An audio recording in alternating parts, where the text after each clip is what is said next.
नमस्कार मित्रांनो, स्वागत आहे तुमचं आपल्या चॅनलवर.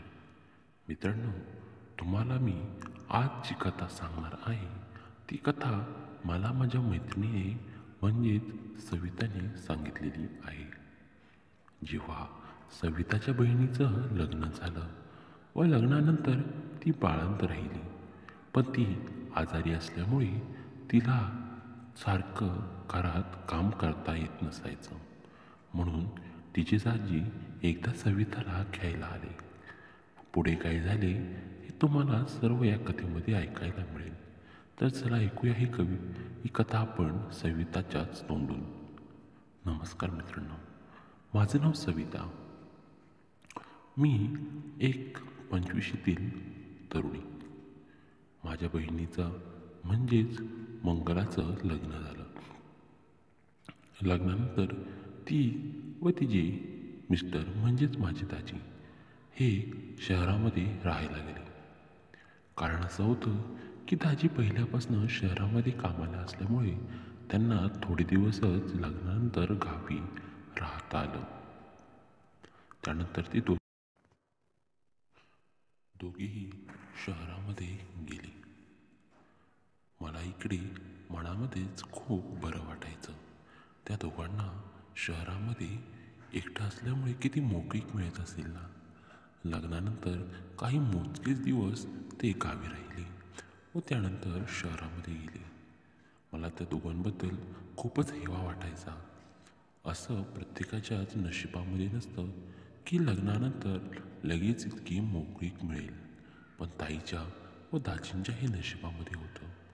कधीकधी तर मी विचार करायचे ते रात्री किती मजा करत असतील.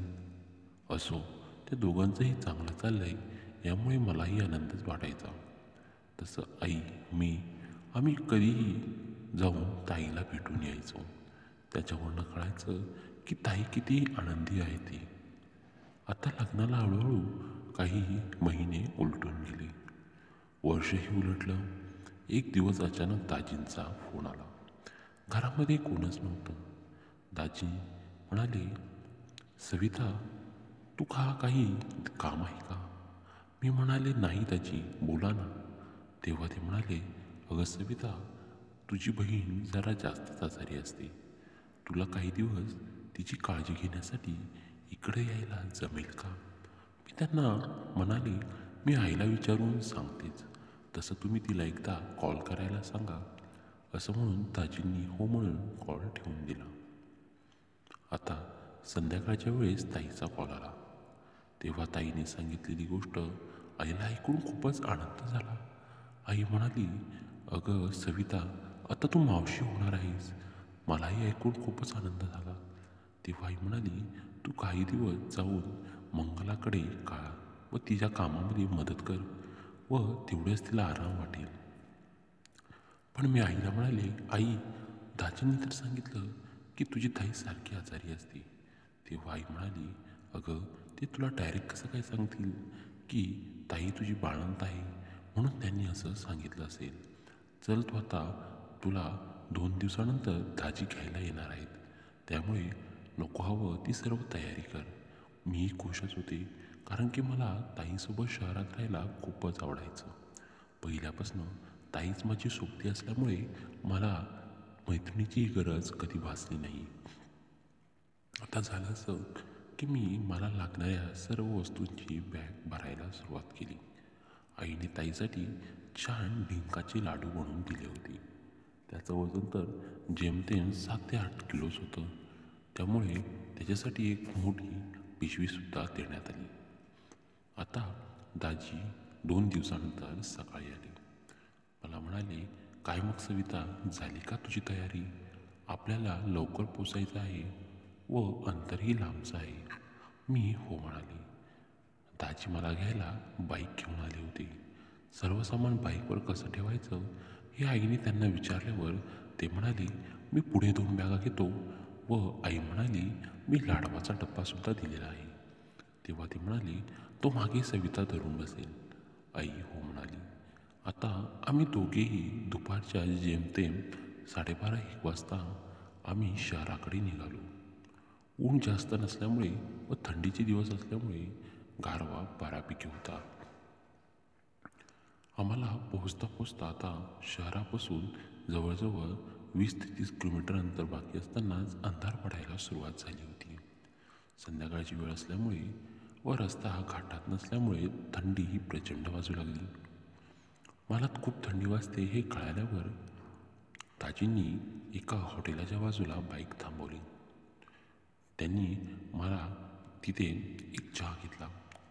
काही वेळा मी गप्पा मारल्यानंतर व बाईक चालवून दाजींनासुद्धा कंटाळा आल्यामुळे आम्ही दोघे थोडा वेळ गप्पा करायचं ठरवलं. थंडी जास्त असल्यामुळे माझं संपूर्ण अंगावर शहारे आले होते. तेव्हा दाजी म्हणाले, सविता, तुझं अंग असं का दिसतंय ग? तेव्हा मी म्हणाले, अहो दाजी, खूप थंडी आहे ना व थंडी मला सहन होत नाही आहे, म्हणून माझ्या अंगावर शहारे आलेत. असं बोलून मी लाजले. दाजी म्हणाले, भलतीच वेगळी आहेस तू. असं म्हणतात त्यांनी हळूच माझ्या हातावरनं बोट फिरवलं. मला खूप कसं तरी झालं, नकोसं वाटलं, पण त्यांचा स्पर्शसुद्धा हवा हवासा वाटू लागला. आता पुढे गेल्यानंतर माझी थंडी काही कमी होतच नव्हती. मी कुडकुडते हे बघून दाजींनी पुन्हा गाडी थांबवली. ते म्हणाले, सविता, तुझं काही खरं नाही बाबा, मला तर इतक्या थंडीची सवय आहे. हे घे, तू माझं शर्ट घाल. दाजींचं शर्ट जरा जाडजूड असल्यामुळे त्यांनी ते मला घालायला दिलं. पण इकडे दाजी मात्र बनियनवरच होते व इतक्या थंडीतसुद्धा गाडी चालवत होते. ते पहिल्यापासून नियमित व्यायाम करत असल्यामुळे त्यांचं शरीर हे चांगलंच कसलेलं होतं. ते बघून इकडे माझी हालत अजूनच खराब होऊ लागली. काय करावं काही कळतच नव्हतं. म्हणून मी आता हळूहळू दाजींना मागून धरायला सुरुवात केली. मी त्यांना गच्च मिठी मारून बसले होते. त्यांनी तो डब्बासुद्धा पुढे घेतला व आता मी त्यांना एकदम जवळून धरून बसलेच होते. आता तरी माझी थंडी जात नाही हे कळल्यावर मात्र दाजींनी त्यांची बाईक एका झाडाच्या कडेला थांबवली. आजूबाजूला काही किलोमीटरपर्यंत गाड्याच दिसत नव्हत्या. अंधारसुद्धा झाला होता. इकडे जेव्हा त्यांनी बाईक बंद केली तेव्हा बाईकचा उजेडसुद्धा बंद झाला. अंधारामध्ये आम्हाला फक्त आमचा आवाजच ऐकू येत होता. दिसत आम्ही एकमेकालाही नव्हतोच. काय करावं काही कळत नव्हतं. दाजी म्हणाले, सविता, तुला आता गरमीची गरज आहे. मी म्हणाले, हो दाजी, मला खूप कसं तरी होतं आहे कधीपासनं. तेव्हा ते म्हणाले, आपण एक उपाय तुला सांगतो, पण तू जर कोणाला नाही म्हणालीस तर आपण करू शकतो. मी हो म्हणाले. मला कळालं होतं की दाजी कदाचित मला मिठीमध्ये घेऊन काही वेळ बसतील, म्हणून मी त्यांना हो म्हणाले. दाजींनी मला जवळ घेतलं व त्यांच्या गरम शरीराची ऊब मला द्यायला सुरुवात केली. मला खूपच बरं वाटलं होतं, पण असं वाटलं नव्हतं की दाजी अजून याच्या पुढे सुद्धा जातील. मला जवळ घेतल्यानंतर दाजींनी हळूहळू संपूर्ण अंगावर हात फिरवायला सुरुवात केली. मला आता खूपच हायसं वाटत होतं, पण इतक्यात आपल्याला चांगलं वाटतंय असं बोलून जमणार नाही, म्हणून मी दाजींसोबत थोडा प्रतिकार करण्याचा प्रयत्न केला. मात्र तो प्रतिकार नसून तो एक गोड साथच होता. दाजींना खूपच आनंद झाला. त्यांनी आता रात्रीच्या अंधारामध्येच मलासुद्धा पूर्ण थंडीमध्ये नागवी केली व मला गाडीजवळ वाकवलं व त्यांनी मला मागून धरलं व मागून माझ्यासोबत काय केलं असेल हे तुम्हाला कळालंच होतं. अंधार होता. अंधारात आमचा फक्त आवाज होता.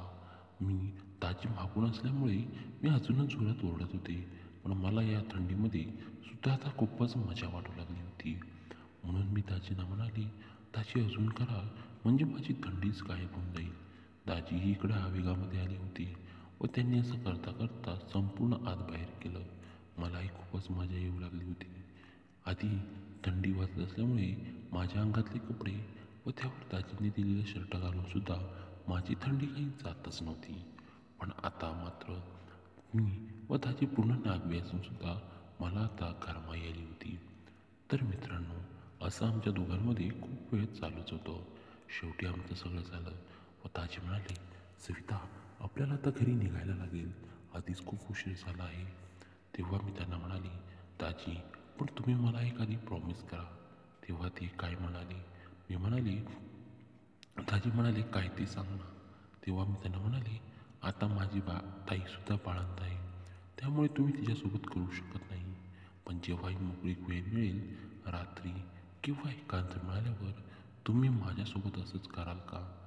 मला खूप आवडतं असं करायला. असं म्हणताच दाजी हसायला लागले. त्यांनी मला मिठीत घेतलं व म्हणाले, अगं सविता, हे तुझंच आहे.